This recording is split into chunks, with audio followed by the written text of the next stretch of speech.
Bonjour tout le monde, je vais vous expliquer le cahier de charge de la station D, la station de distribution. Le premier cahier de charge qu'on a fait dans le projet de laboratoire 2, c'était simple.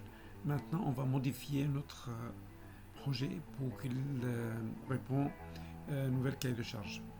Donc, actuellement, on a la boîte de commande, ça c'est le bras, ça c'est le vérin d'éjection.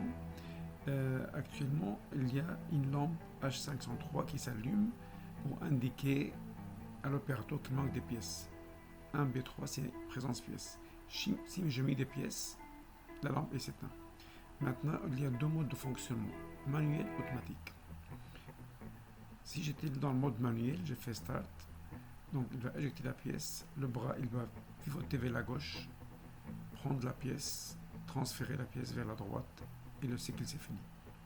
Donc chaque fois j'appuie sur Start, il va pivoter vers la gauche, prendre la pièce avec la ventouse, pivoter vers la droite.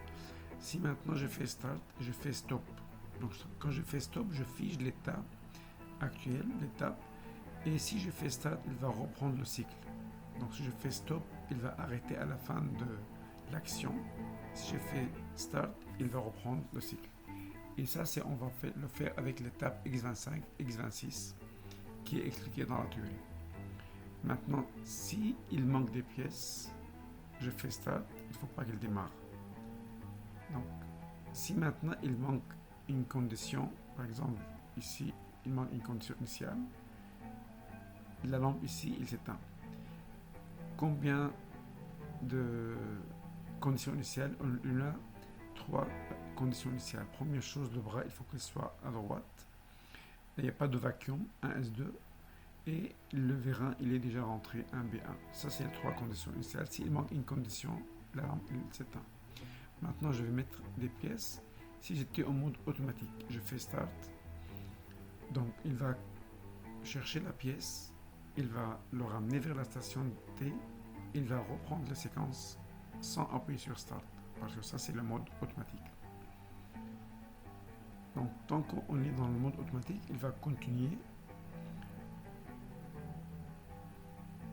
à alimenter la station T. Maintenant, s'il manque des pièces, comme le cas actuel, comme ça c'est la dernière pièce. Maintenant, s'il manque de pièces, la lampe qui indique qu'il manque des pièces, il va clignoter pendant 10 secondes. Si j'ai mis une pièce, la séquence, il va continuer sans appuyer sur Start. C'est comme on donne la chance à l'opérateur de fournir des pièces. Donc il va indiquer qu'il manque des pièces. S'il a mis une pièce, on continue. Mais pendant le 10 secondes, si j'ai rien mis, donc on attend jusqu'à la fin. Comme maintenant je vais terminer la journée, donc je ne vais pas mettre des pièces. Après 10 secondes, le clignotement il va arrêter et il va indiquer qu'il manque des pièces. Maintenant, même si j'ai mis une pièce, il ne va pas commencer, sauf si j'appuie sur Start. Et ça, c'est pour la sécurité. Je ne veux pas qu'il démarre automatiquement sans faire Start. Maintenant, il reste la rédigence. Si maintenant je suis en train de fonctionner comme ça et je fais la rédigence. Donc la rédigence, il va désactiver les sorties, mais le bras actuellement, il n'est pas dans la position initiale. Pour retourner à la position initiale, j'enlève la rédigence, j'appuie sur Acquittement Reset. Il faut maintenant appeler un autre graph7, c'est le graph7 FC100. Si j'appuie sur Init, il va exécuter les graph7 d'initialisation. Donc, on appuie sur la rédigence. J'ai effacé toutes les mémoires des étapes et des sorties. Si je fais maintenant Init, il a initialisé le bras et maintenant la lampe ici, il indique que les conditions initiales sont prêtes. Donc, je vais enlever toutes les pièces manuellement, d'habitude. Maintenant, je suis prêt à faire Start s'il y a des pièces. Donc, il y a une différence entre le stop normal, comme celui-là. Je fais Stop, il va arrêter. Je fais Start, il continue.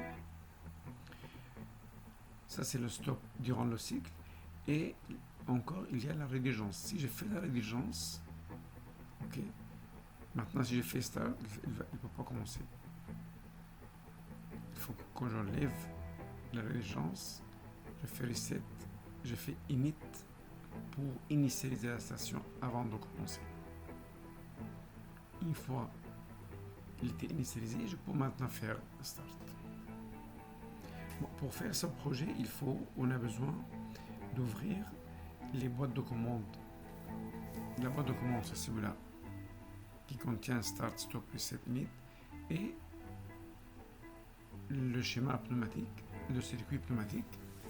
Et on va le contrôler à travers de Studio 5000, à travers de OPC Server. Donc, si j'ouvre FluidSim, il faut tout simplement choisir le OPC mode et on doit déterminer quel est le mode. Ça, c'est la station des inputs. Ça, c'est pour le output de FluidSim. Pour le input, ici, on a le SD output. Ça, c'est déjà expliqué dans le projet numéro 2. La même chose pour la boîte de commande. Donc, les entrées et sorties sont déjà dans un fichier Excel. Donc, à partir de notre logiciel RSLogic 5000 ou Studio 5000, on peut tout simplement ajouter ici, importer les tags. Donc, si j'étais offline, je peux importer les tags. Ils sont déjà dans un fichier fourni dans le lien. Donc, on a ici la station et comme ça, il faut ajouter toutes les tags. Donc, les tags sont déjà ici. On a le mot boîte de commande input, boîte de commande output. Ça, c'est deux mots de 32 bits ou de 16 bits. On sait 32 bits. Et après, on a pour la station D et station input output. On a encore 32 bits pour le input, 32 bits pour le output. Plus bien sûr les bits qui sont déjà expliqués encore dans le cahier de charge où on explique chaque input et chaque output plus les bits de contrôle. Donc les bits de contrôle sont les plus importants pour contrôler l'appel des 4 fonctions. On a 4 fonctions ou 4 routines, 10, 3, 100, 5. Ça, c'est les routines qu'on doit appeler à partir de main programme, le programme principal. Et les bits ou les tags ici, ça c'est pour gérer le GEMA et gérer les appels et générer un franc montant à chaque fois on appuie sur Start après un arrêt d'urgence. Merci de votre attention.